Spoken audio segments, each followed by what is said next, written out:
Yesterday we're talking about you were on the call yesterday, right? You were on the call yesterday. Yes, we're talking about corporate restructuring. Exactly. So I'll just take it again from the top, so that at least you can you that you're the only one you can benefit from the entire stretch.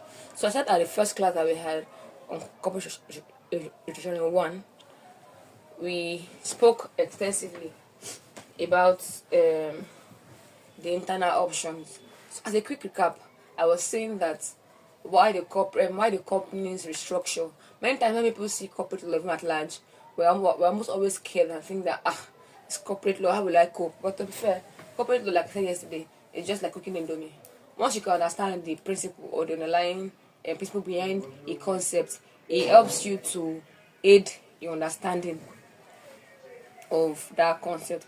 Welcome, Oyeye. So we're talking about corporate restructuring today. So really, it helps you to aid your understanding of that particular concept. So again, as a recap, what's corporate restructuring? Many times when companies want to enlarge or wants to shrink, let me just do that illustration. They usually want to um usually want to use a particular method that you would call corporate restructuring. So corporate restructuring is just a company repositioning, a company changing its style of operations typically. And sometimes this yesterday you answered me. You said one of the reasons why companies restructure because maybe they are in debt. So yes, that's a very popular reason why companies restructure. But of course, not the only reason. And yesterday I gave a plethora of reasons why companies restructure. Sometimes it's because of a pending government policy. Some companies, because of that, they want to. So I think recently there was a SEC regulation that came up as that changed how I think some companies can hold and increase their shareholding to about, I think it's 50 million or thereabout, or 500 million. So imagine that you're a company that probably does not have that kind of capital base. You don't want to do the things. You don't want to merge with a company that has that capacity, or you want to even sell off your company entirely. So this is what corporate restructuring is typically about. It's not a strange concept. Just if you see from this POV, from this lens, it gets easier. So that's typically what corporate restructuring is masterly about. Now, I gave several other reasons why we have corporate restructuring. I said sometimes we are having it because the company is probably facing liquidation, is in debt, it cannot continue existing. Or what do we do? How do we, I think not completely. Sometimes that's why we have corporate restructuring. Another reason is because maybe a company wants to consolidate and maximize its current market space, or become a market dominating force. Sometimes some companies, because of this, they merge with other existing companies. Just like tomorrow in the future now, if Dangote Foods merges with Boa Foods, normally they already dominate the market. But imagine if these two rivals come together as one. You can imagine what will happen in the market space. So that's another way that a company want to restructure or reposition itself. Also, we also had the fact that maybe in response to a call directive, sometimes the court might actually tell a company that okay, maybe fold up. So what happened in that kind of case? The company be like, okay, in folding up, what can we do to our existing share holdings? You probably want to sell it off or as you please. So that corporate restructuring allows you to manage such kinds of situation, or where a regulatory body, for example, get involved so that to prevent corporate collapse. And this is really even the common phenomenon when it comes to Ancon or NDIC, when that okay, maybe a company is going through a downtime, we're like, okay, let us intervene. Why not let us sell your um company shares to a particular company so that at least people can gain us your benefit while we close up your company. This can also be a reason. Or maybe when CBN comes in and says, okay, why not do A, B, C, D, E, F, G, H. So basically, those are reasons why we have corporate restructuring. A lot of reasons. Sometimes it's even to diversify your market. So, for example, I was saying that I'm talking about Dangote refineries. Maybe Dangote is looking like, okay, I'm already in food company. I'm already in oil and gas. Okay, why can't I just delve into music? You can also maybe Dangote can decide to merge or you can merge with SH Chocolate City, for example, so that at least it can diversify its market into the music industry. Are you following? Are you following? Are you following? Yes, ma'am. Okay. On here also, Yes, I'm are you following, ma'am. following? Okay. Thank you so much. Thank you. Okay, so I'll just proceed. I'll proceed now. So those are the reasons why we have corporate restructuring, or maybe for greater synergy in the market. So yesterday I was saying that even beyond the reason why we have corporate restructuring, there are also legal frameworks that manage this market. And yesterday we did it. I think we did a interactive session where I was listing some laws, and you were telling me some bodies. We'll do that exercise again today. I'll list some laws, you tell me the body. I want to show that this thing is sinking in to your subconscious. So, which regulatory body regulates karma? By karma, I mean Company and Allied Matters Act 2020. Which regulatory body? Corporate Affairs Commission. Correct. When it comes to Federal Competition and Consumer Protection Act 2019, which regulatory body? Federal Competition and Consumer Protection Commission. Yes. And also which one? I mentioned two yesterday. The tribunal too. Exactly. The tribunal. Yes, the tribunal. So you can just use that one to start one to kill to death. So what happens where it's the Federal High Court Act or the Federal High Court Procedure Rules? Federal High Court. Yes. So what happens where is the Investment and Securities Act? The Securities and Exchange Commission. Yes, and that one also we have also the Investment and Securities Tribunal on one end. Right. We also have Nigerian Exchange. It's not Nigerian Exchange, but you also have Nigerian Exchange because they are also still regulating the exchange market. Only the Federal privatized it now, but those are still one of the regulatory bodies that we have. So, other regulation that you want to put attention to are also the SEC rules. Don't forget in your exam, make sure that those things are written in full, not as acronyms, and put the year behind it. That is the first time you are writing it, so that the examiner knows what you are talking about actually. So, we also have CBN. In CBN part, we have BOFIA. For example, you know what BOFIA is now? That BOFIA Act. Yes, ma'am. Yeah, so Yes, those are Banking and Financial Institutions. exactly. So those are some regulatory bodies. So I will always much time when it comes to that. I also mentioned Ministry of Justice, Ministry of Trade and Investment. I mentioned NCC, that's Nigeria Nigeria Competition Commission. There are many of them like that. There's even NICOM. Yes, there are many of them like that. But this is just to give you a lot of those regulatory framework that regulate a particular space. Now, yesterday I explained that there are two options that we have when it comes to restructuring. We have the internal option and we have the external option. So, when it comes to the internal option, why do you even call it internal option to begin with? That's something you might want to ask. It's because when it comes to internal restructuring processes, it usually involves internal. Let me use that word, internal, in that you have the members of that company that's trying to restructure or its creditors. Members include also shareholders. So it's just a limited scope of people that it applies to. It's either the the members itself, the shareholders, or the creditors. So when you see a question in the exam that's telling you that maybe a company will do ABCD and they only mention the creditors or mention the shareholders or mention the members, it just gives you an idea of what options you should be looking at when you are addressing a particular question. You don't want to just say, because they probably printed it in the way that it's external. Now go external option. You understand? So anyway, just to fleshing up on that,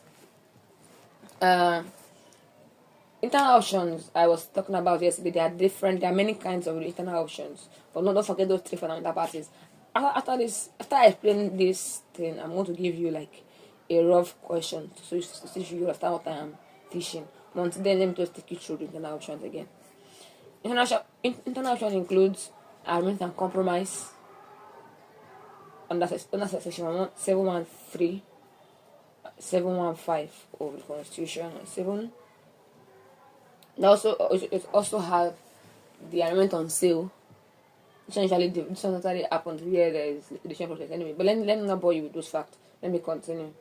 We also have shareholders or employers or management buyouts.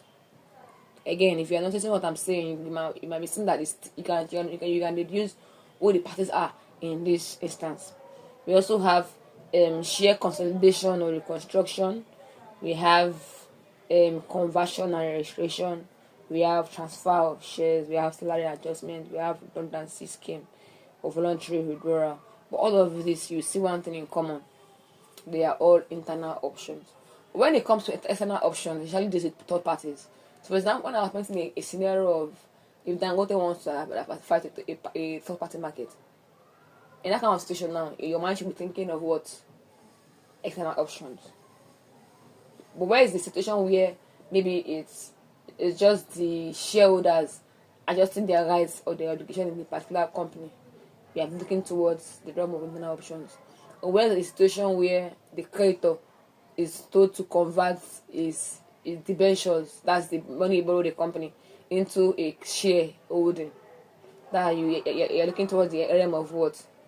Internal options. I will explain this thing even in more detail. And I think if you also, after this class, take your time to go through our recording on corporate restructuring 1, where I took these options a little more in total and the procedure, because I'm not be taking the procedure today. I'm only just doing a general review so that I can lay foundation into the external options. So please make sure that I listen to it, like I said yesterday. So I'll just list some of these external options before I explain them. We have merger and acquisition. As for that Dangote example, one City will come in, because merger is simply merger. Merger means a company that have what? 2 people. Not so. And acquisition is what?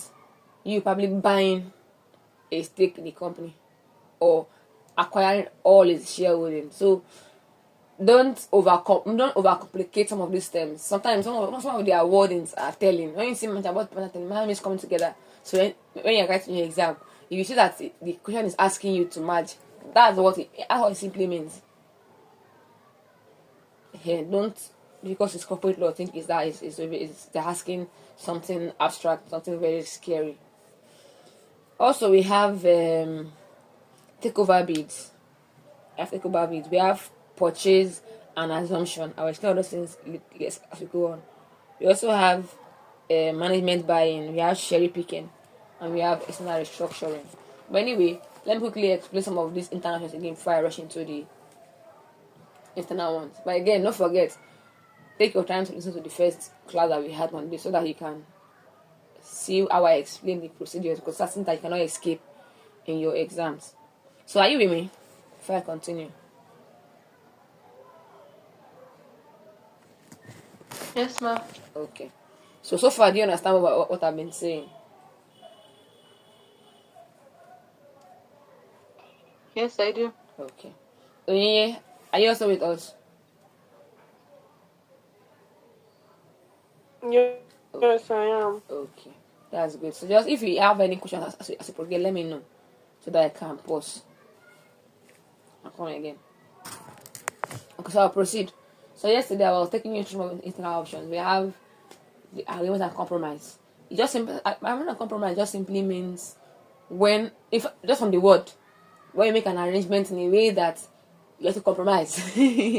Compromise is simply you accepting to change your rights or liabilities in the company.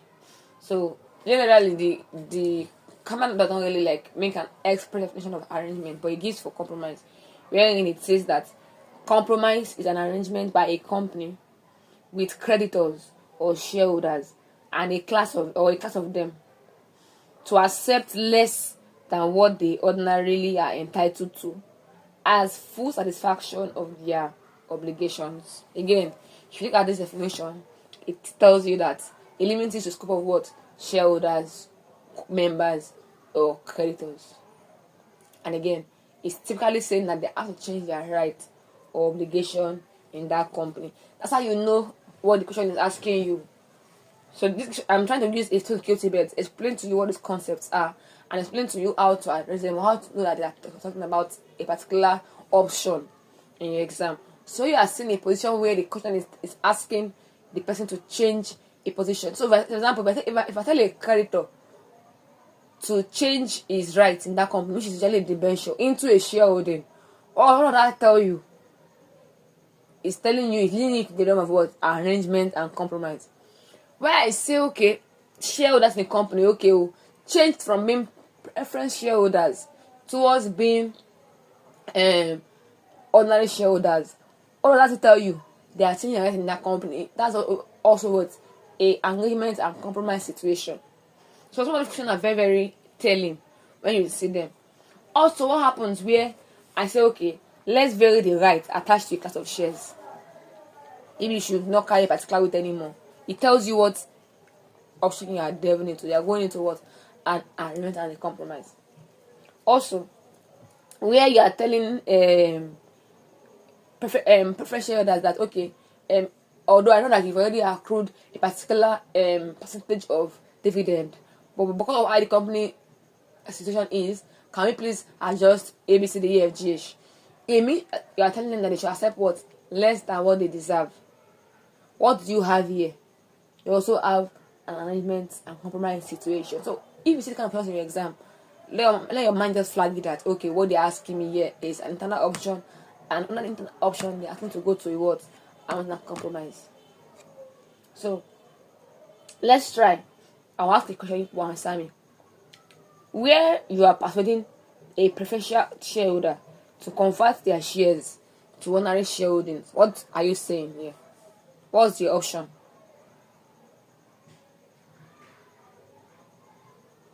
What's the option?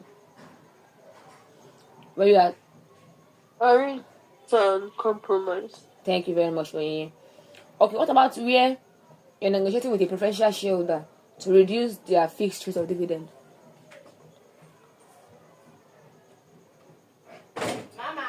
There's still an arrangement and compromise. Wonderful. Okay, what about when you're telling a preferential shareholder to cancel its accrued dividend?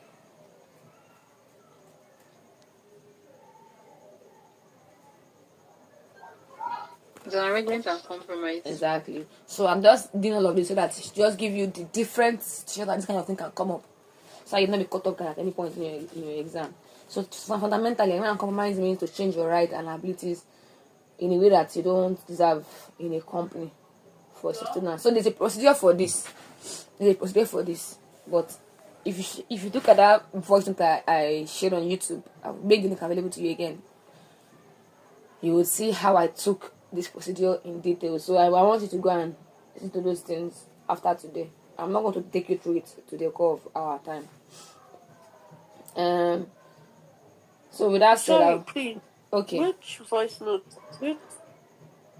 I'll share the link on. It's on YouTube. Recording I Our first class on corporate restructuring 1. okay. Yes. Where you are for that class? No, I'm not. No, Okay. I was not. Okay, no problem. I'll share the link so that you and people can benefit from it. So in that first class, all time explaining today. I've already explained before, but I know that people are now around, so I'm take it again. So, but there I gave a full explanation of these concepts and the procedure, because the procedure is something that you cannot escape in your exam if they ask you a question on this. So it's one thing to know the option that you're asking you for. It's one thing to be able to give them the procedure for that to apply that particular option. So, because today's own is on corporate restructuring too, but I want to lay foundation so that it's not entirely abstract as I'm explaining. So that's for arrangement and compromise. We also have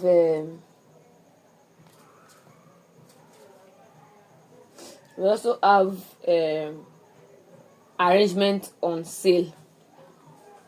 Before I explain that, I want to explain other options. Yesterday I explained that we have, in fact today I mentioned that we have shares, restructuring, and then consolidation.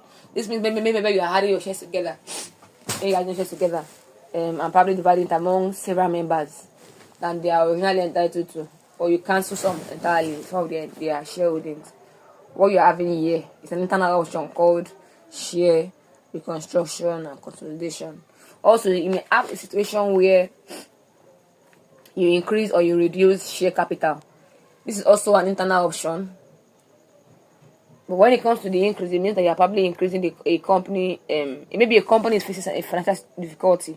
They might opt to increase their share capital and then place it in capital market so that people can buy and they can have more capital in their company. But when it comes to a reduction scenario, you can a company can say that okay, because it's financially strong, let them reduce their share capital and use the capital that they realize for other investments. So these are the other internal options that you might see in your exam. Another one is where there is transfer of shares or takeover of shares. Now, mind you, this is not a takeover bid. A takeover bid is different. That one is under external option. So just it may look similar, but it's not the same. So I was explaining it yesterday, and I gave the procedure.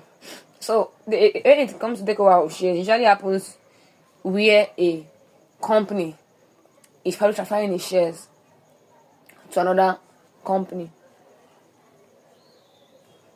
In this case, what happened is that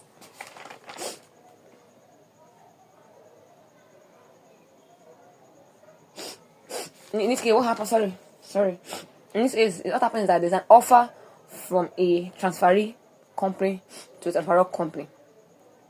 And I explained yesterday that before that can effectively happen, there must at least be 9 over 10 of members of that transferor company approving such a scheme within 4 months.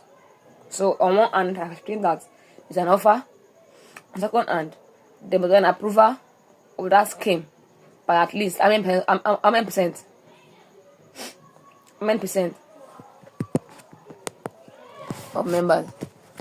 Let's answer me.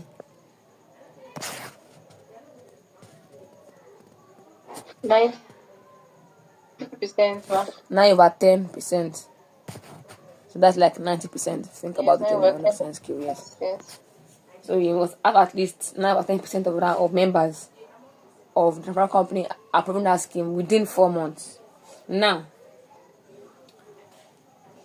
after that 4 months expires, within 2 months after that expiration, the transferring, if in case there's a dissenting person, maybe a 10% person says, okay, no, I don't agree, let them transfer our shares.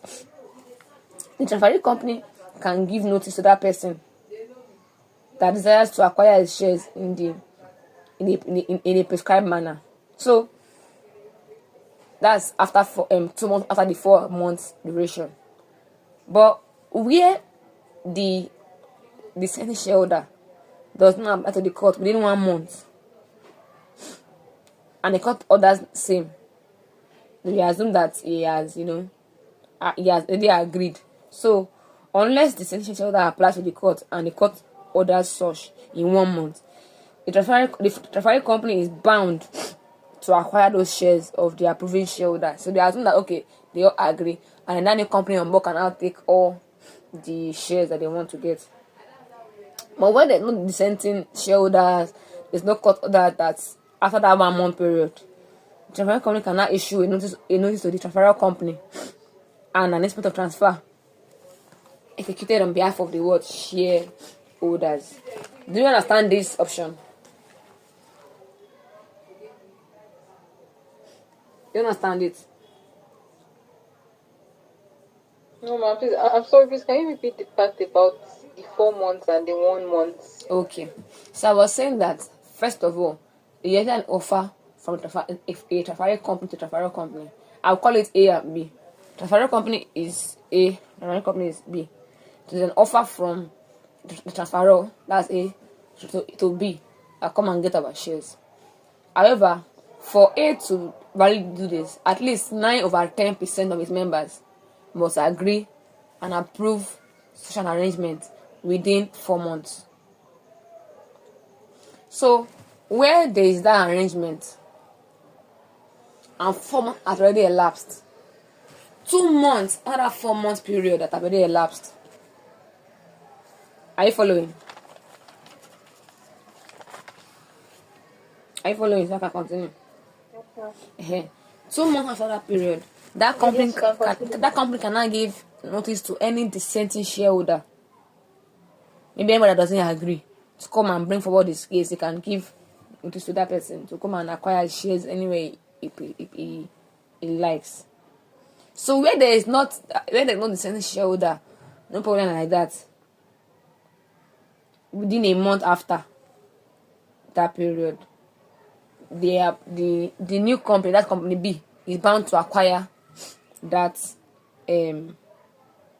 shareholding. So as I'm speaking to you now, you can open your comma to section 712, so you can see the word of comma, so that it might make more sense to you what I'm explaining. So where 1 month expires, after that notice has been issued to that person, where 1 month expires after the issue of that notice, and there's no dissenters, there's no court order that said that okay, they should not proceed, then company A can now, give notice to that company B and give it an instrument of transfer of its shares in its company. Are you following? So after that period, when they've given that instrument of transfer of this thing, company B is expected to pay to acquire those shares, and then they will now register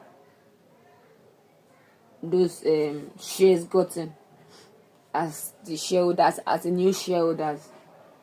Then that money that they now pay, that money they now pay company A will be paid into a different account in trust for persons entitled to the shares. So from that account, they'll now be giving all the shareholders, all the members of that particular company that they are selling out. So do you get what this option is about now?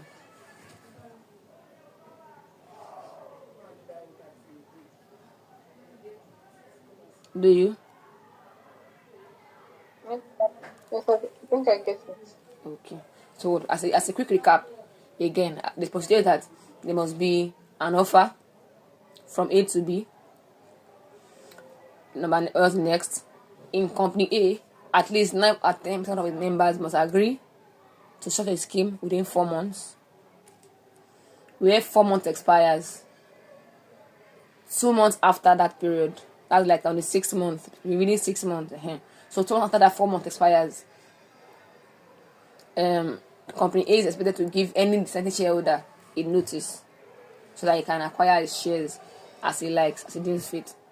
So where there is no dissenting shareholder, or the court has not ordered any thing against that step that they are making, within 1 month period, they cannot issue a notice to that company B and issue them a instrument of transfer. So then the company B pays for that shareholding, and that money is put into a separate account so that my company can benefit from it afterwards. Then company A now registers company B, or as they agree, as the new shareholder of that company. So that's just a summary of what that procedure is saying. So do you understand now?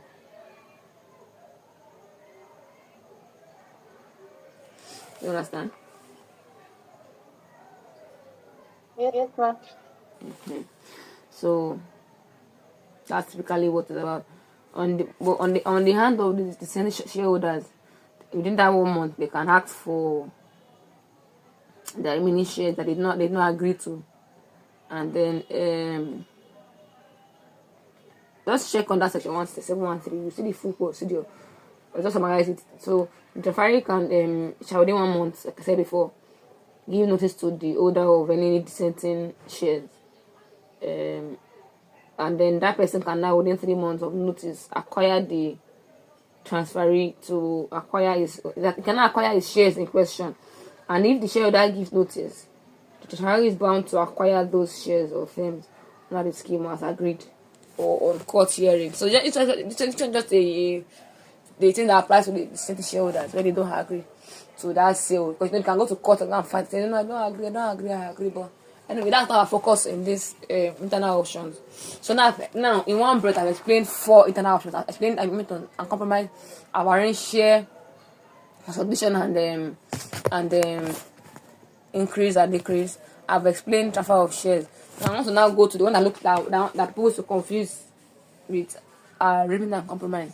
That's what we call arrangement on sale.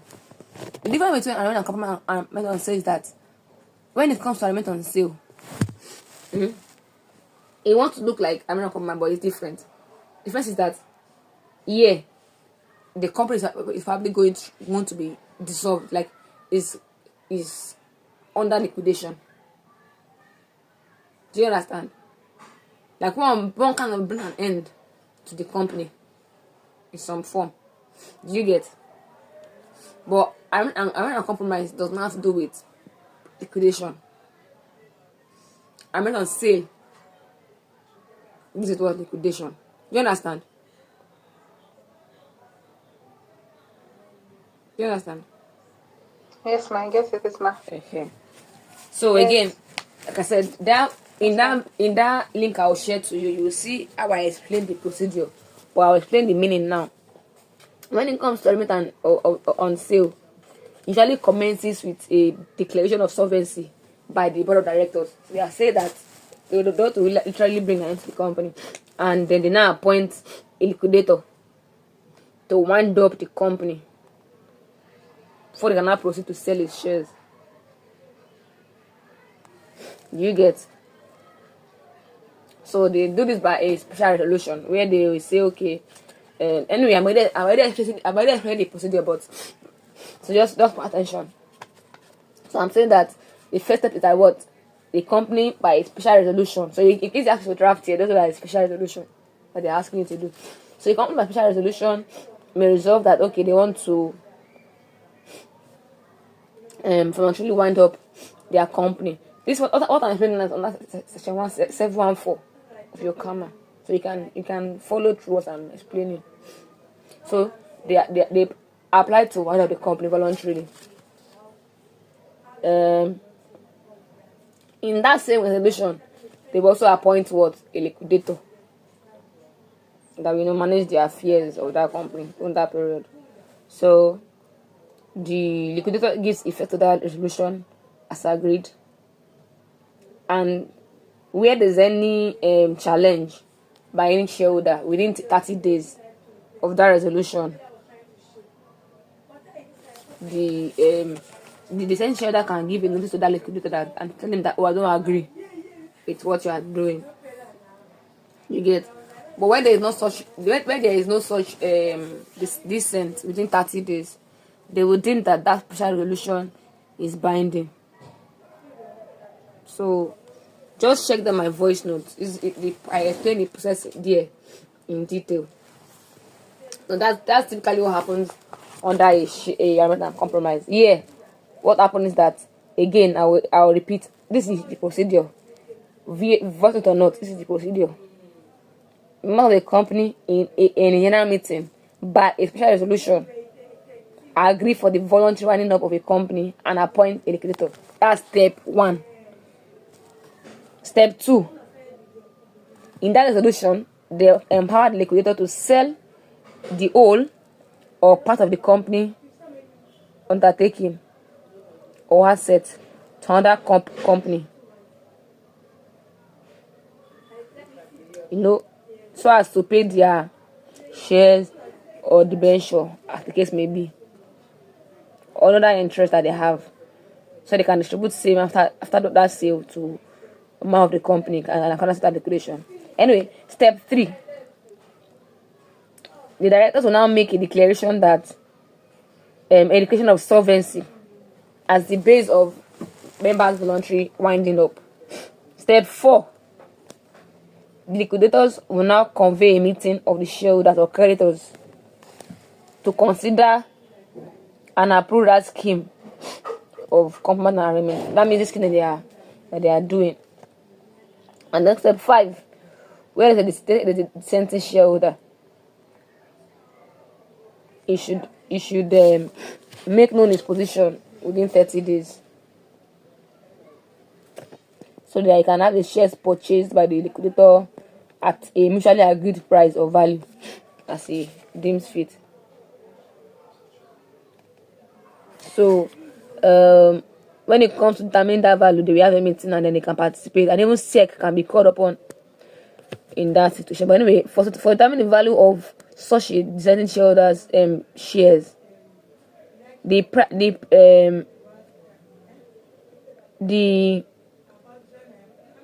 shareholder, the dissenting shareholders and the company participate. So when they don't agree, you can now forward it to SEC, and the liquidators now convene a final dissolution meeting where the account of the entire winding up process it gives to the members, and then they report.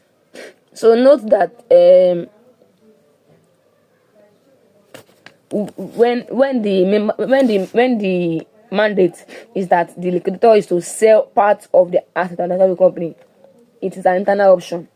But where the mandate is to sell all the assets, are you getting? And that means the company, the rest another one is a what? External option. So this is where people used to make mistake in the exam.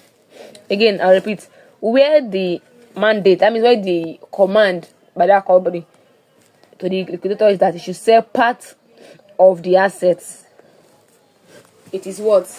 Internal. But what is it to sell all? Is external. You know, when I was giving examples of the options, I mentioned that we have external restructuring. So that's what happens where they sell all. That's external restructuring option. So what I've said so far now, do you understand this option? Do you understand? Yes, sir. Okay. Can you give me a rundown of the procedure?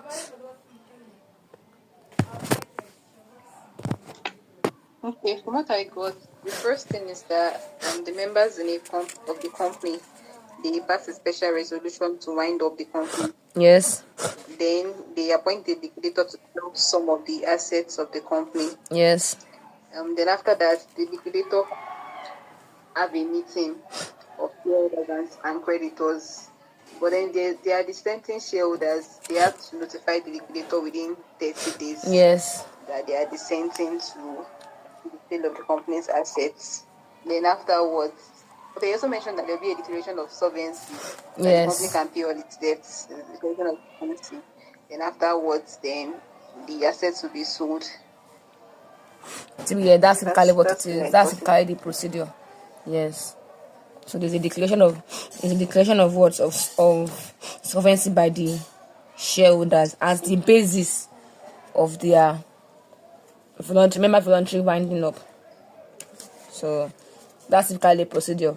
So just to ask if you understand, where the mandate is that they should sell all the assets in that company and invest in that company, what option do we have?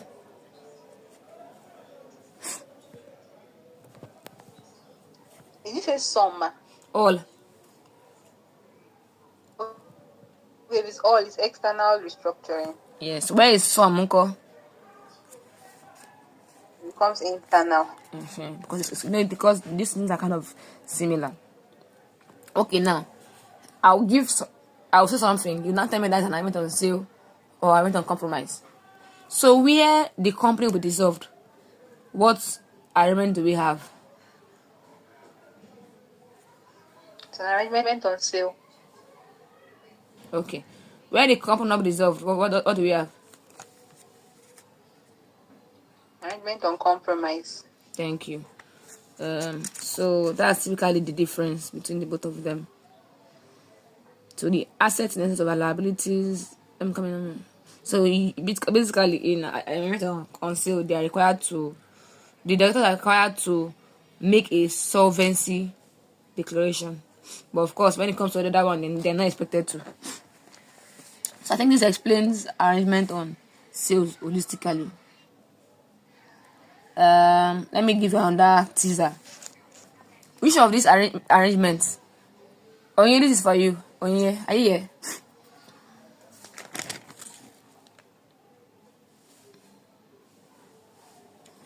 Okay. Yes. Where do both of them require a special resolution?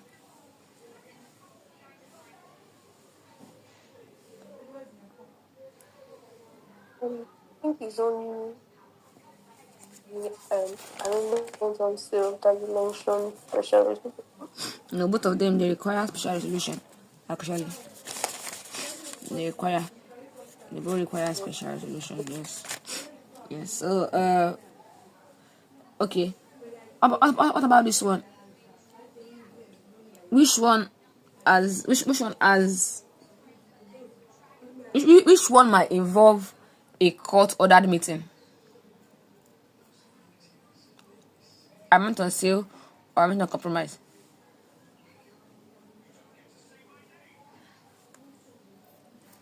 I don't know. Maybe the sale on. No, agreement on compromise. I not on compromise. So when I was explaining, it's just that I didn't go through the procedure. Maybe that's why you are not able to answer the question properly. There's a scheme, they call for meeting, they go to the court. It's a very long process. That's why I didn't want to go through it, but it demands that you have court meetings typically. So maybe when you use that voice note, you will hear my explanation there. Which one requires that the company? So that this to anybody. Which one requires that the company winds up? Arrangement on sale, ma. Correct. Which one usually has a transferor company?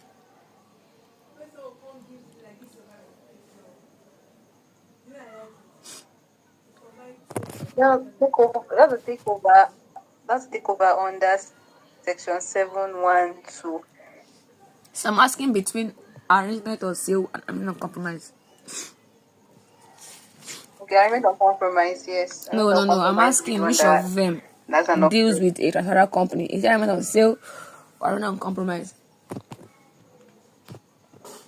Arrangement on compromise. I just explain it now. Agreement of sale. I don't That understand. agreement of sale, you are selling to somebody. Not so. Yes, ma. Exactly. So that's what I mean by a transferor company.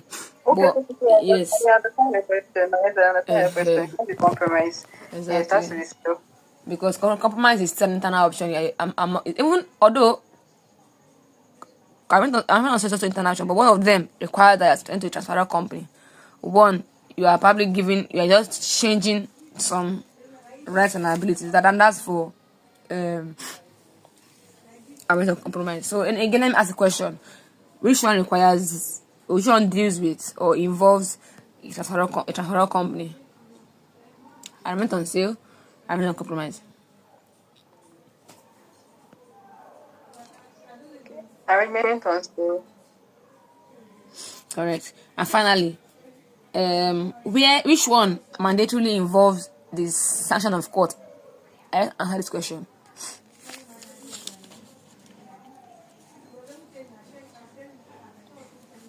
Arrangement on compromise. Exactly. So why I'm just giving you this so that in case your exam, you see some of these elements, you can easily, and you're confused, you can easily deduce which is which. So I'll quickly explain the last one on our radar for internal options so that we can quickly go into external options and call it a day for this. Hopefully I will be able to finish today. I pray because it's plenty. I pray. Anyway, I'll just continue. Let me check if how many minutes more we have before the next person comes up. Come on. Okay, we still have time. Thankfully, we still have time. So, we still have time. Okay, we still have time. Thank God. Let's continue. I was talking about management buyout. Usually under SEC consolidated rules 2017. I don't know if it's an updated one, but that's what I'm teaching you from today. So just pay attention in your class if there's an updated position. But I'll explain anyway. So this one means the acquisition of a controlling shares of a company or a subsidiary by a management team of a company with or without third-party financing. As we all know, management in a company involves what? Directors or officers of a company. You get? Do you understand the meaning of what I'm just saying now? Yes. Yes. Yes, I do. So management buyout is typically by now since that we have management buyout, we have employee buyout, we have shareholder buyout. It just depends on who. So in the case of a management buyout, it's by who?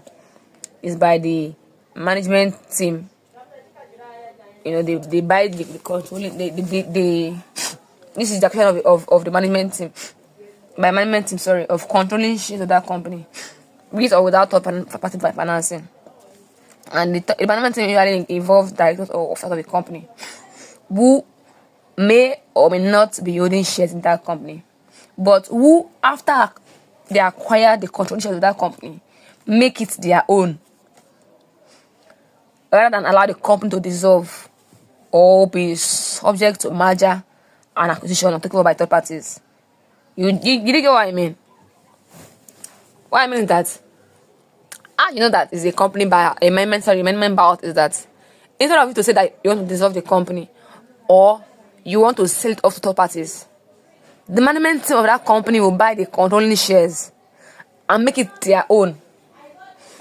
Whether or not they get the money to buy shares from third party, they're not giving that shares to a third party. They're going to make it their own, so as to prevent the company from selling it off to a third party. Do you understand?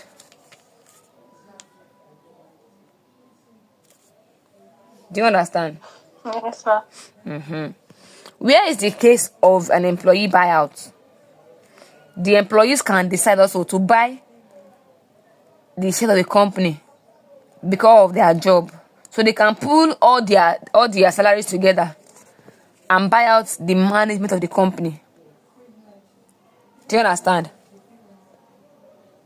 So whether it's the directors of the company or the employees, they have one aim: to buy out the controlling share of that company, so that it does not fall in the hand of the third party, and to ensure that that company still remains alive.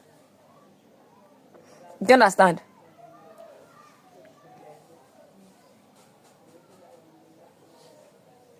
Yes, ma'am. Okay. So we also have shareholders buyouts.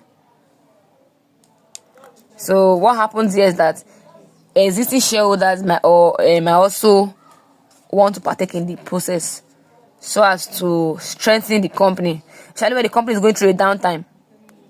So they can also pull funds and get shares. So that's typically what they all target, all of them. The procedure is typically that the management team passes a resolution again to show that they are ready to buy the controlling shares. So whether it's the management team that is doing it or the employee or the shareholding, that thing applies for all of them. They pass a resolution that shows that they are ready to buy controlling shares. Number 2, the company will now pass a special resolution approving that management buyout scheme. Number 3, that application for approval or management buyout scheme will now be filed. It will now be filed. That's basically the process. So when you are filing an application, they usually attach a copy of the special resolution by the chair of the company approving that management buyout. They attach the resolution that those people pass at the first stage, that are showing that they are ready to do management buyout. They also attach certificate of incorporation of the company.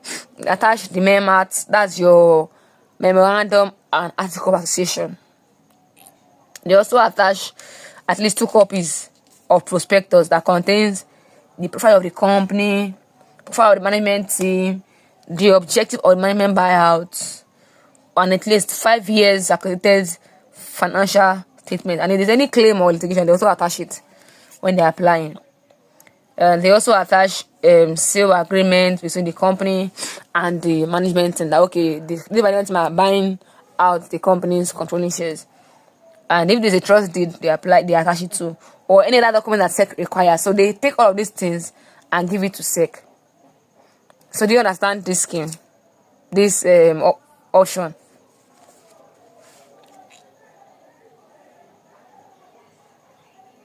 Do you understand this option?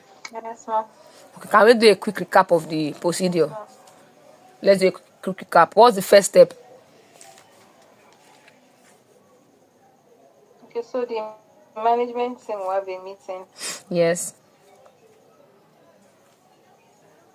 Then they will pass a resolution. Mm-hmm. A special resolution. No. You're correct the first time. To carry out the management. No, just a resolution, not a special resolution. Okay. Continue. Okay, just a resolution. That's the first step. Okay, the next step is the one that has to do it. To carry out the... They don't do what? Ma? Let's pass a resolution for the management buyout. Yes. Then what happens next? Then they will transmit some documents. No. So that's the point where I said the company will now pass a special resolution approving that management buyout. So you understand now? So the first step is that there is a resolution by the man. Yes, that they are showing that they are ready for that management buyout. The next step is for the company itself, through a special resolution, to approve the management buyout. The next step is that they will now apply for they'll apply for approval of that management buyout to SEC and attach those documents. That's the special resolution, the initial resolution of readiness, certificate of incorporation, MEMAT, prospectus, and so on and so forth. So can you try again?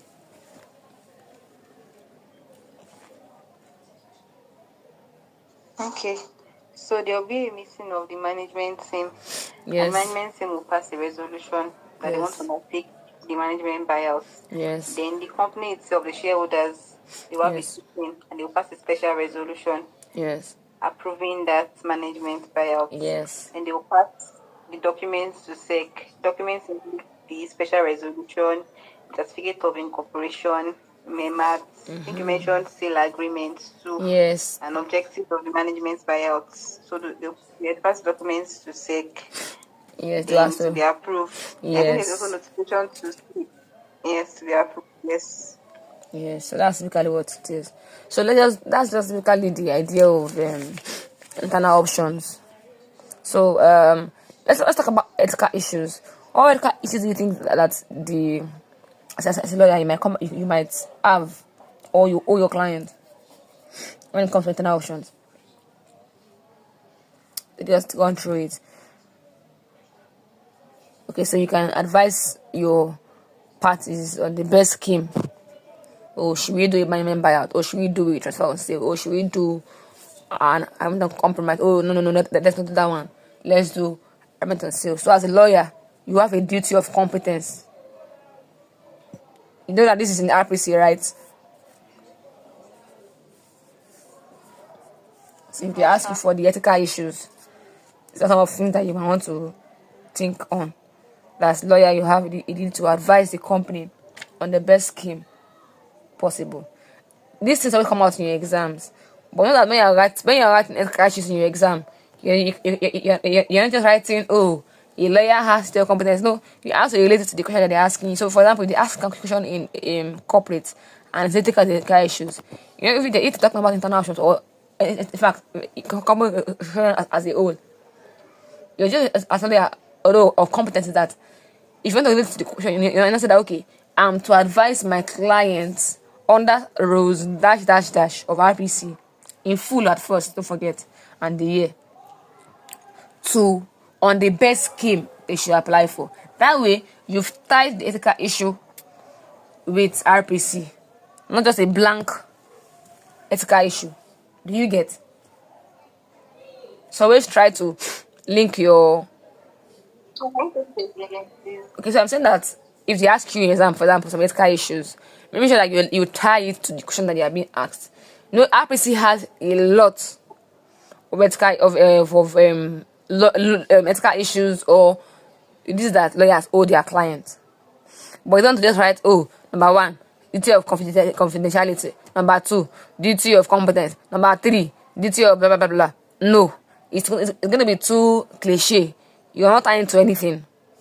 But a way that you can tie to the question is where, for example, you say, okay, as a lawyer, I owe my client a duty under maybe of competence under rules that's of RPC to advise the company on the best scheme. You get? I also owe my client the duty to prepare the best scheme. So, for example, I'm not going to go and say I'm doing a management buyout now and forget to add some documents. Imagine I apply to SEC, I don't have the special resolution, or I don't have the management resolution. What kind of lawyer does that make me? Incompetent. So when they ask you for ethical issues, try and tie it with your scenario. This can happen in corporate, or it can happen in prophetics, it can happen across board, but ensure that you attach it together. Okay, another ethical point is that a lawyer must not aid the company to violate the law. So, for example, where the company is insolvent, you should not lie or propose that it's solvent. You get? Do you understand? Before I proceed. Yes, I do, Mama. Okay. Also, where maybe in the case of arrangement and sale, where they are closing up and they not pay tax, as a lawyer, you have to advise the company to pay up all its tax and pay it correctly. Also, you also owe them duty of confidentiality in executing their instructions. Also, you are not to aid any unauthorized practice where they need to do transaction. You should not advise them to bypass the process, for example. You must carry out due diligence as a lawyer. You must also carry out background checks. You must exercise great caution when you are doing all these things. Check out precedents. You must not aid the company to flaunt the law. So I think this brings us to the end of internal options. So I'll go quickly to external options. As a way of recap, what is the rationale for external options? I think I already gave this at the beginning of the class, but why do we have external restructuring? So, Oye, give me one. Favor, give me one.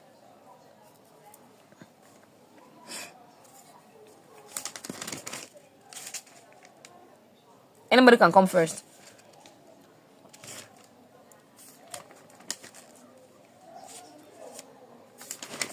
I'm waiting now.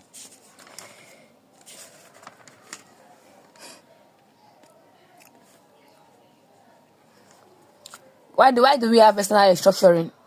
Okay, I think an example you gave was where a company wants to maybe buy another company to expand its business. Yes. Any other one that comes to mind?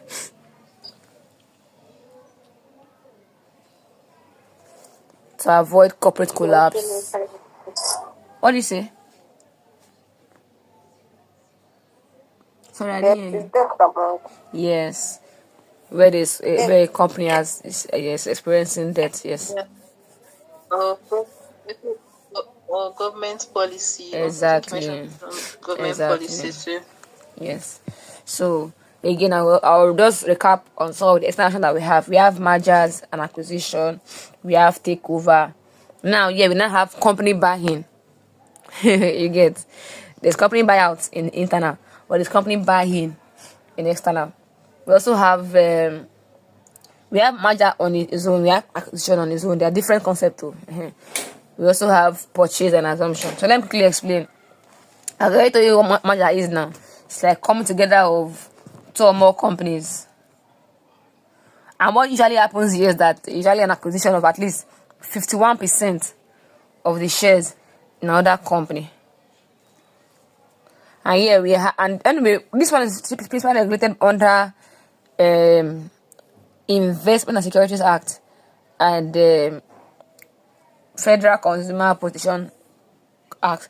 The only problem I have here is that I don't know the substantive section of the ISA, but the other one I'm familiar with is section 119.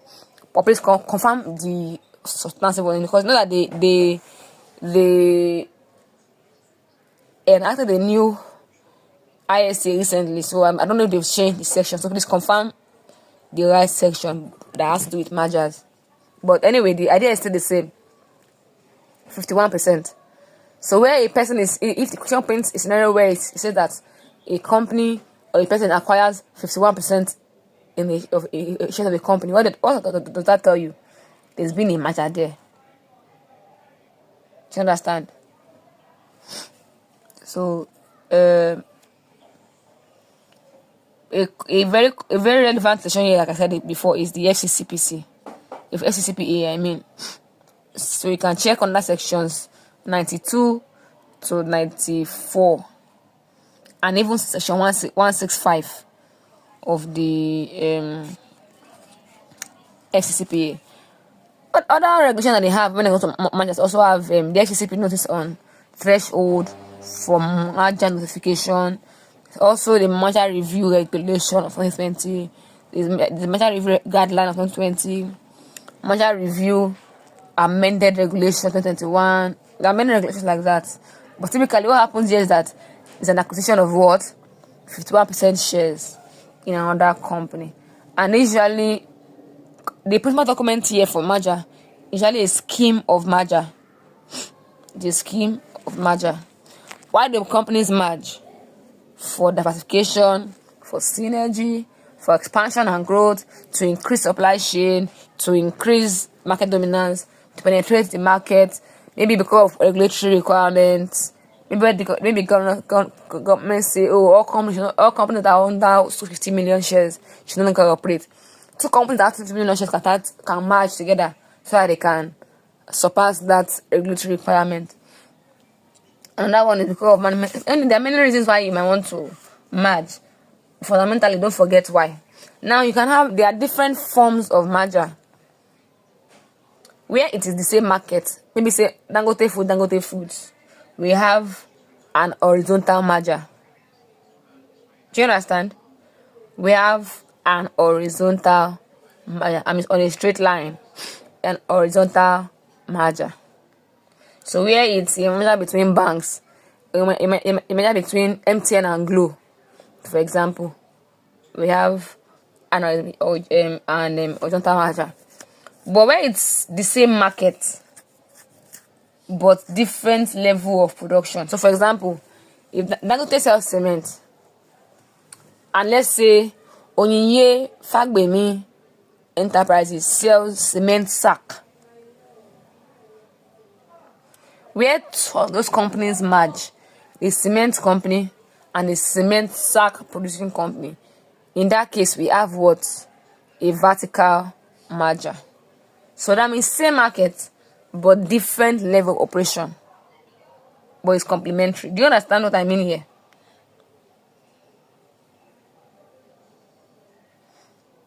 Do you?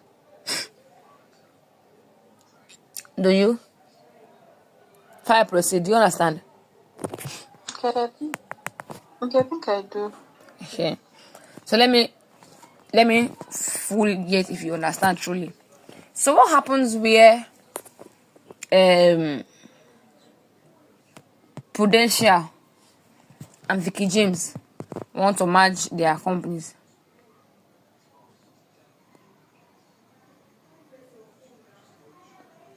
Okay, that would be like a horizontal merger because Why? they are competing and they have the same.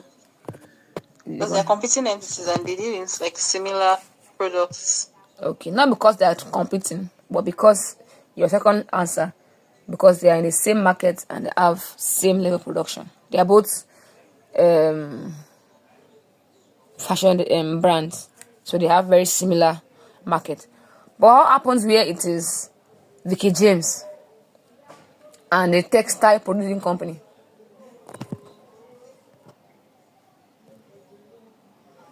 What do we have? Okay, that would be a vertical merger. Why? Because the textile producing company is complementing Yes. Vicky James. Yes. It's supplying raw materials to the fashion producing company. Exactly. It's supplying raw materials to Vicky James. Yes. So because you're correct. It's same market but different level of production. It's simply complementary. Okay.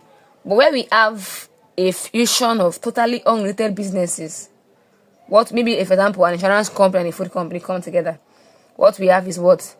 A conglomerate. Do you understand? What we have is a conglomerate.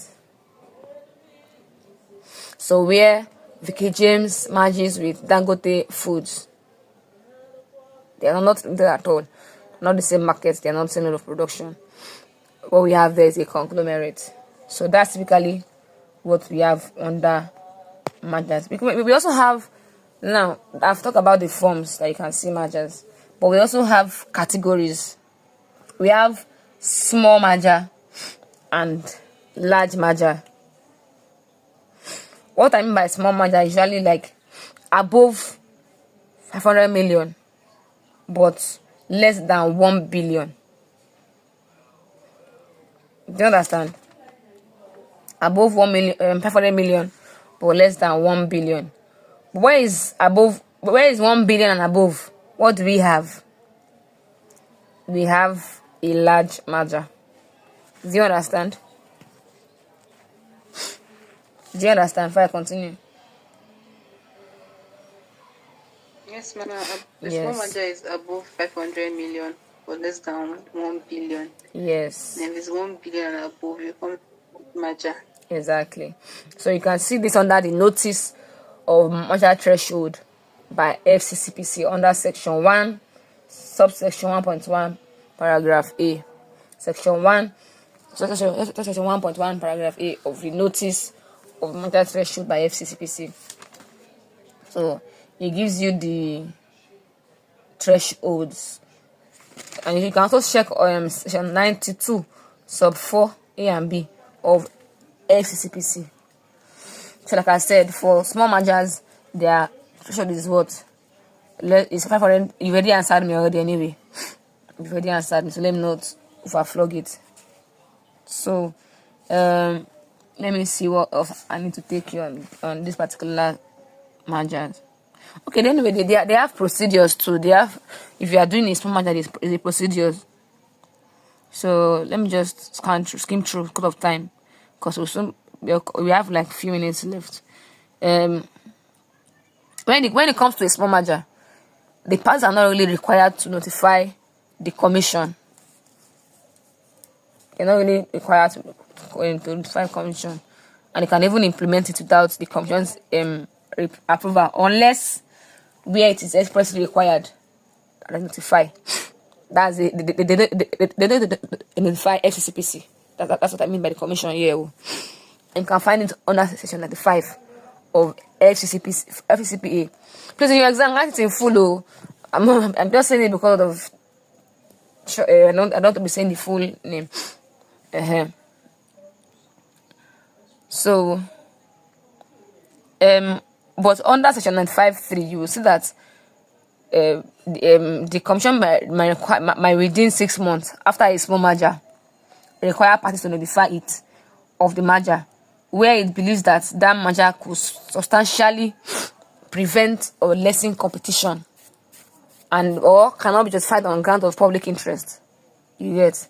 So that's really the reason why. So just read up that section to give you some more insight on on small mergers. But when it comes to large merger, what did I say again?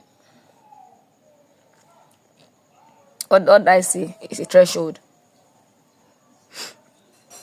Okay, you said it's above 1 billion. Yes, 1 million and above. Yes. So that's typically the so just check for the procedure for procedure also. It typically just if you look through section 96 and 97 against the procedure, it says the parties to a large merger should notify FCCPC about its intending merger, and that notification of merger shall be published within 5 business days after it has been received by FCCPC. So the primary acquiring undertaking, that means the person that is primarily doing that thing, shall also shall each provide a copy of that notice to any regulated trade union that represents the employees in the acquiring company or the employees. Anyway, you make sure that they shall provide that notice to those people. Then the parties to that life merger shall not implement that merger except that be approved by with or without conditions by FCCPC. Where it executes that thing, it will be liable to fine of not more than 10% of the turnover. So that's typically the procedure that they should notify FCCPC within 5 business days, that they also provide a copy of that notice to any trade union or employees and employers where there is no trade union guiding them. And also, FCCPC must approve it before they can implement that merger. So, in that breath, do you understand the concept of small and large mergers? Do you understand?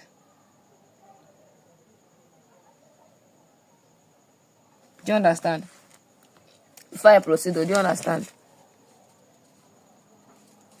Please I answer me. understand, but the procedure, when you the procedure, is the procedure part that I think I got a bit lost. Okay. The notification and the timeline. Okay, if this part confused you. Okay, if I heard you clearly, you said that they have to notify the FCCPC. Then the small merger, you said within 5 business days. Then second, the large merger, 12 business days. I'm not sure I got that correctly. No. I didn't say this. I said that the first step is that the parties to a large merger should notify FCCPC about the merger. Then they are to ensure that that notification is published within 5 business days after the FCCPC receives notification. Also, I mentioned that those people that are doing that merger should also provide a copy of that notice of merger to any regulated trade union. But where there is that a trade union represents the employees, but where there is no trade union, they should make sure that they give it to the employees.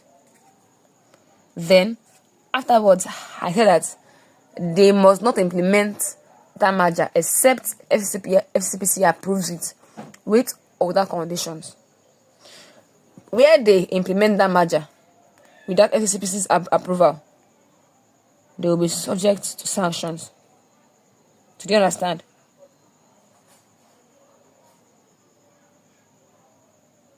Okay, yes, ma'am.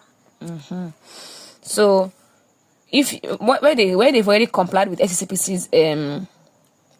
FCCPC's procedures within 60 business days after that fulfillment, FCCPC will now decide to extend the period where it wants to consider that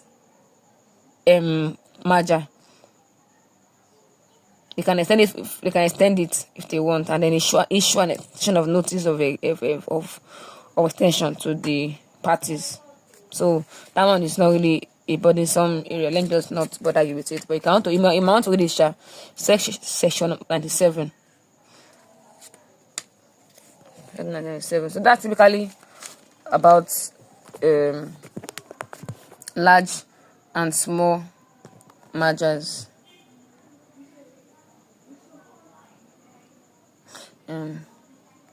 Sorry, give me a second. But are you following me so far? Yes, ma'am. Okay, thank you. I'll just continue.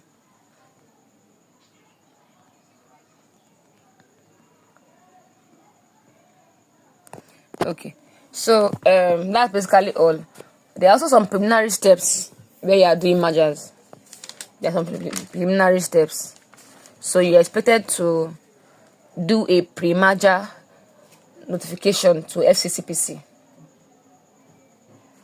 Then you now prepare a merger scheme. I think I mentioned this earlier before. You prepare a merger scheme. Also, you prepare a memorandum of understanding. Then you also prepare a technical implementation agreement. Then also conduct legal due diligence. And finally, you draft your merger acquisition agreement. And afterwards, then you now have you also notify FCCPC. Those are after the fact, but that's typically the procedure.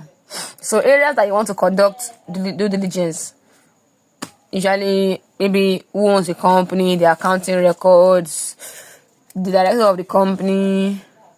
Anyway, for diligence, it's two phases. It's the legal diligence or the financial.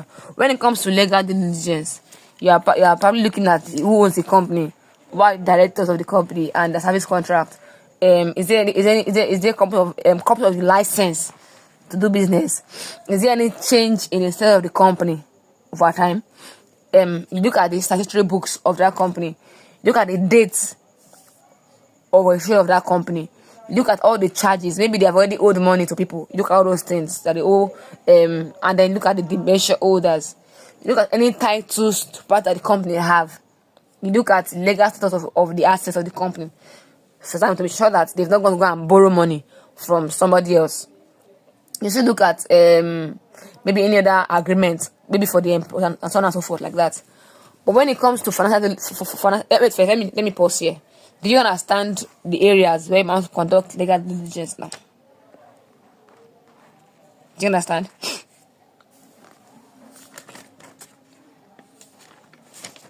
Do you understand? Okay, you mentioned the finance. Yes, ma'am. Uh-huh. The accounting records of the company, and the statements of the company. Yes. So I just gave a run through for legal one. So if it's for financial diligence, now you're looking at the accounting records, you're looking at the value of assets and liabilities to be acquired, you're looking at tax liabilities, maybe the tax implication of that your agreement that you're entering into. You're looking at capital investment, profitability of that merger. Basically, things in the financial realm. You're looking at the ability to make short-term and long-term capital.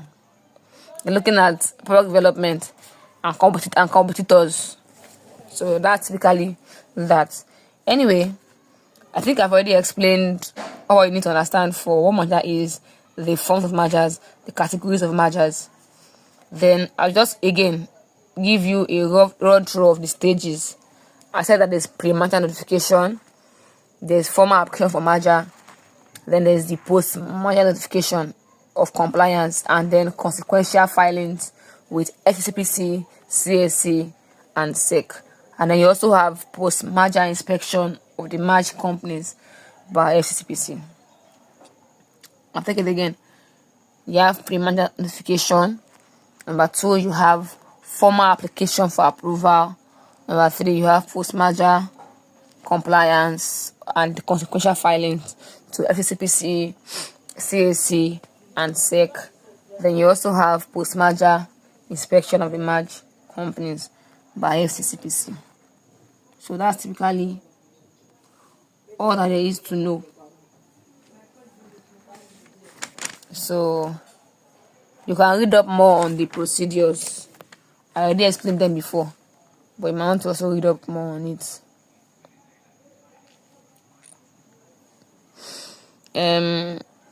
let me just quickly continue.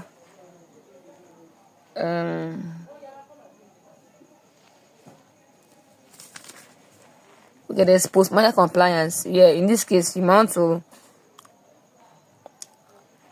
So I just have to do the document that you want to attach when you are doing your post-compliance. Where you maybe attach copy of the court order that sanctioned that scheme, copy of newspaper publication, statement of cost of that scheme, then the creation of condition of merger within 3 months. This one are just after the fact. So I think I've really explained what you need to do. But when it comes to CAC, under your post-merger compliance part, there will be a resolution of the companies that then it's basically the same thing. But I was saying that you file your resolution of the companies to CAC when you do merger.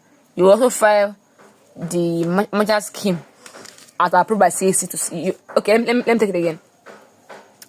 As a post compliance issue to CAC, you file the resolution of the companies to merge. You file the merger scheme that was approved by FCCPC. You file court orders, then you have it. You file any evidence of publication of court order in a gazette or newspaper. You also file it to CAC.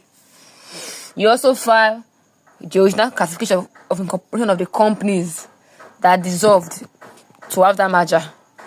And then you also file the updated annual returns. So there's also a possibility that FCCPC may revoke a merger, and you can find it under section 99. Before I proceed, do you understand what I said about registration as CAC? Do you understand? Do you understand? I understand you, but I didn't get all the documents. But I think I can. Okay. Okay. I'll just go through it again for the last time. I said you file the resolution of the companies involved in the merger. You file merger scheme that was approved by FCCPC. Sorry. You file court orders.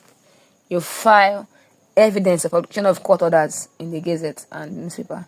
You file the original certificate of incorporation of the companies that dissolved after merger, so that CAC can cancel them and now see them as a new company. Then you also file the updated annual returns. Do you understand? Yes, ma'am. Okay. So in as much as FCCPC can approve for merger, they can also do what? Revoke it. Do you get? You can also revoke it. They can also revoke their merger. Where they can revoke it, maybe where you not provide complete information for the merger, or maybe you gain the approval through deceit. They can revoke it. Or maybe you failed to implement the merger within 12 months after they've approved it. They can also revoke it.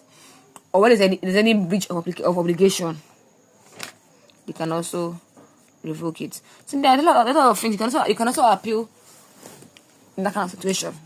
You can find out that section 101, 103 of listing. Anyway, that brings us to the end of merger. So that's typically what you know that merger. I'll make again available this record so that you can have your recap when you're reading your notes. But so far so good. Do you think that if you resume law school or if you read on your own, you think you understand better mergers now? It's my explanation.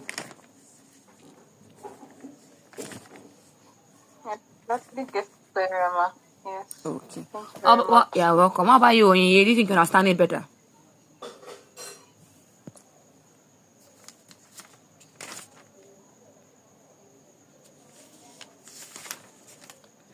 Yes, I will. Thank you very much. Okay. So in case you are reading and you have questions, I'm begging you, please send your questions to the group or to me personally, anyone you're comfortable with, so that you can help you to dive those questions. So anyway, I'll go to the next option, acquisition. So I already said that matter means coming together. Acquisition means what? Who can just give me a rough idea of what acquisition means before I continue?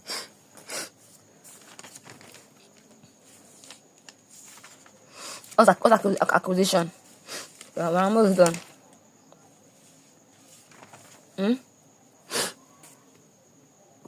Give me your rough understanding of what acquisition means.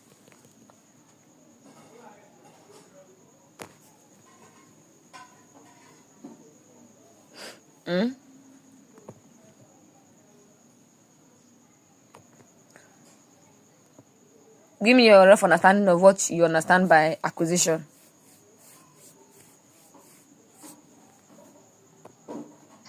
Maybe the person be taking like a significant control of a company.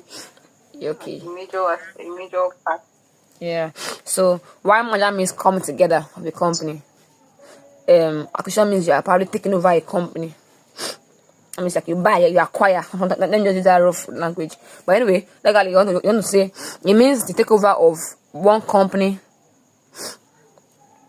by another company, where that company acquires significant shares in the company. So you are correct.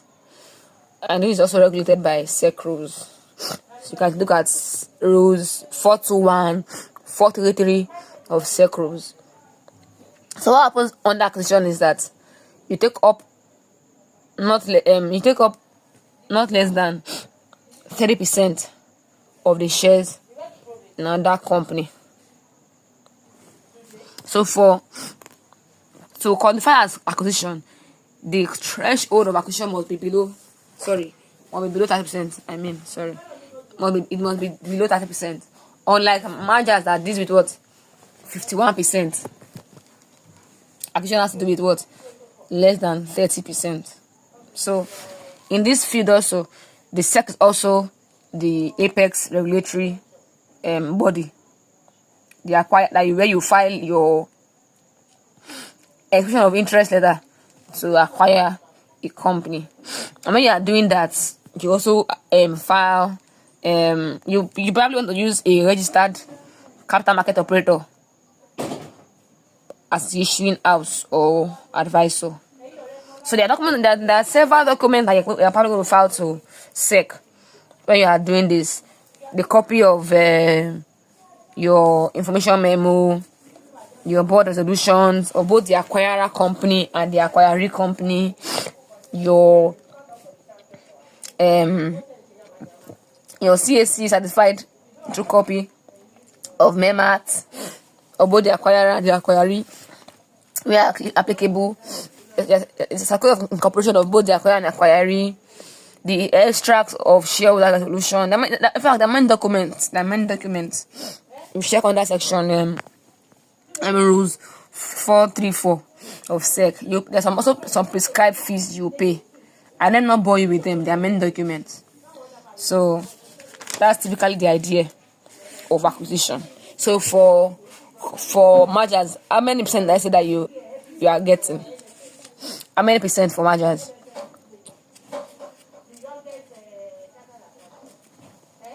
How many percent for mergers? 1%. Yes. Then for acquisition, how many percent? Less than 30%. Exactly. So that's typically the idea. And I already explained what external. I'm going to another option.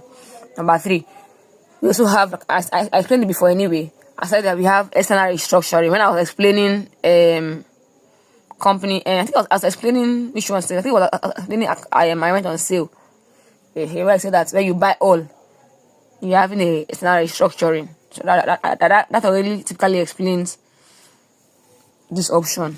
So again, it's a procedure where you apply. Same thing where you are acquiring all.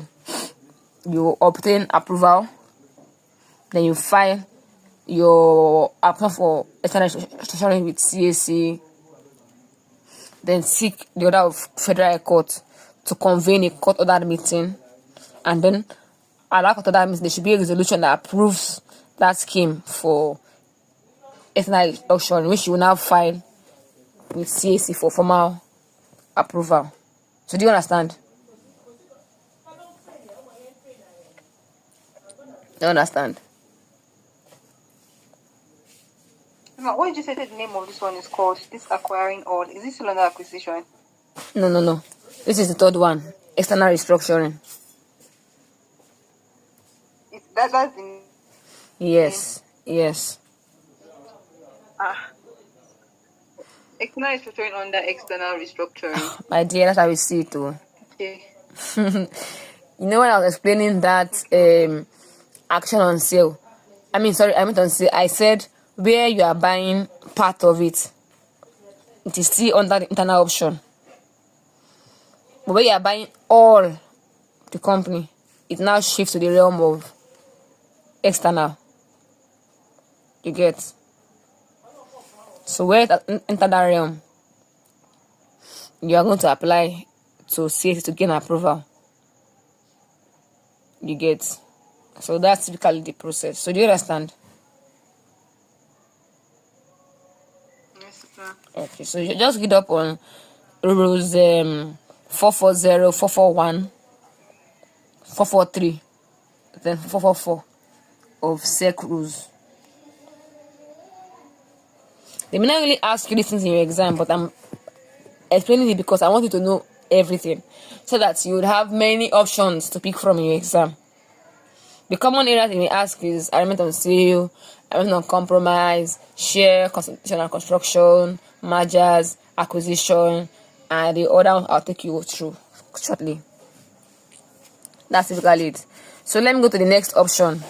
I've explained mergers, I've explained acquisition, I've explained external restructuring, and then I said I should go up on the procedure under rules 440, 441, 442, 443 of SEC rules, and section of just check for the substantive section of ISA to find the substantive one.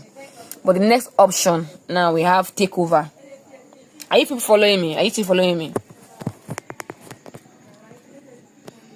Are you following me? Yes, ma'am. Okay. So we have. Yes, ma'am. Let them clear hand up before our next speaker will come up. And she will come over anytime soon. But let me just take time before she comes up.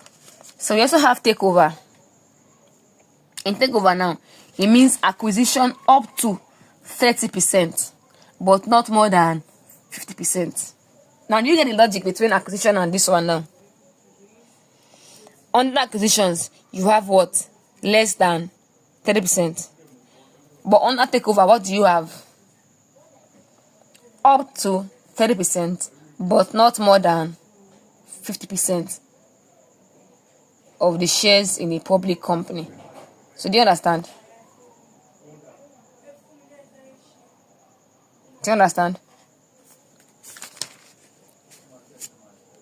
Do you understand? Yes, ma'am. Acquisition is less than 30%. Yes. Takeover is up to 30%, more than 50%. Yes. But one point you should note for takeover bid is that in takeover bid, it applies strictly to public companies. It does not apply to private companies. Do you understand? And when you are doing this one, you must not make it to fewer than 20 shareholders or a shareholder that represents 60% of the company membership. Do you understand this part? So, you know the percentage, you know that you cannot make it to private companies, and then at least 60% of the members of the company agree with you. Anything less than 50%, than 60% or 20% shareholders that represent 60%, you cannot do it. So do you understand that part? Instead of giving you an exam.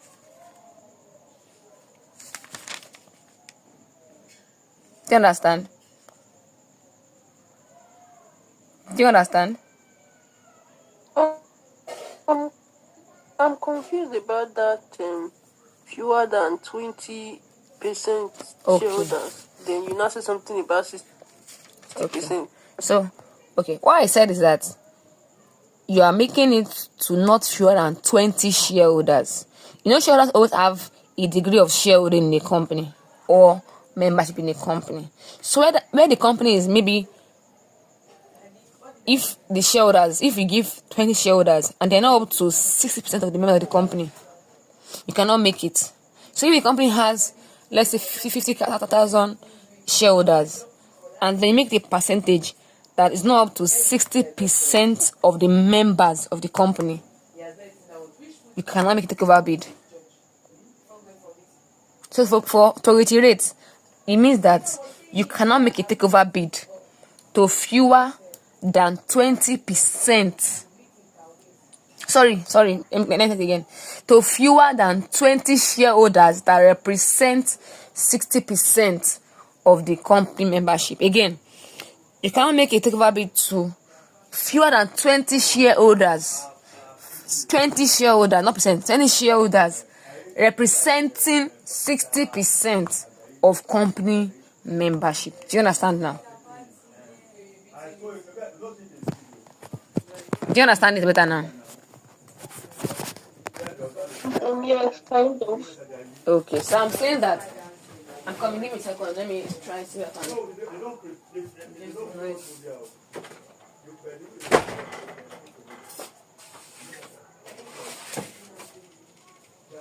Okay.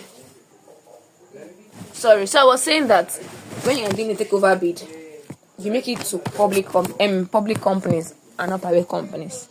Also, in a situation where you're making that takeover bid, you must make it to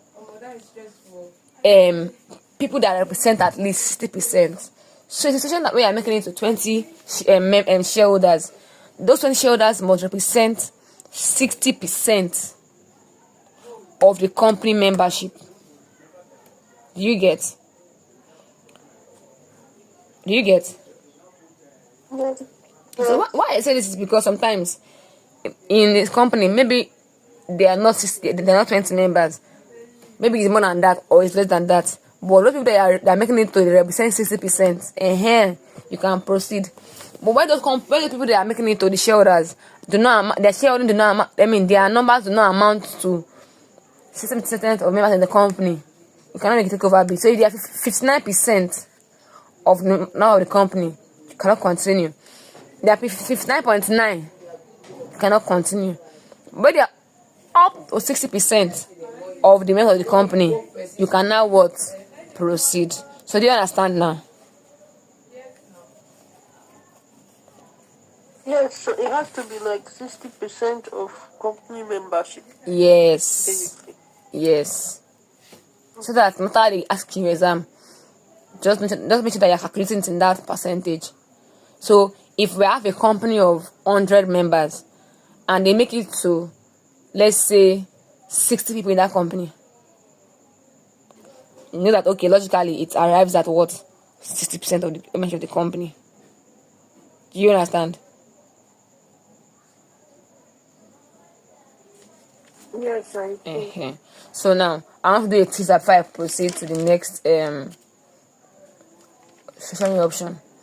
When it comes to a merger, how many percent do you need?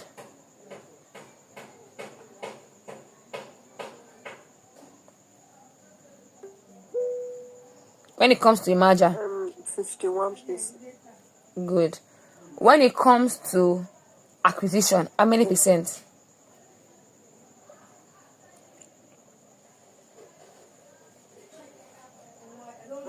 Less than 8. Correct. When it comes to takeover, how many percent?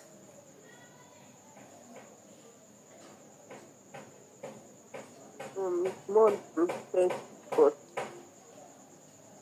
not more than 50. Yes, so up to 30, but not more than 50%. So external options are quite similar across board, but this is where you just note the difference. And just to end our class for today, because I can see our next speaker up, we have the document for takeover bid as the takeover bid.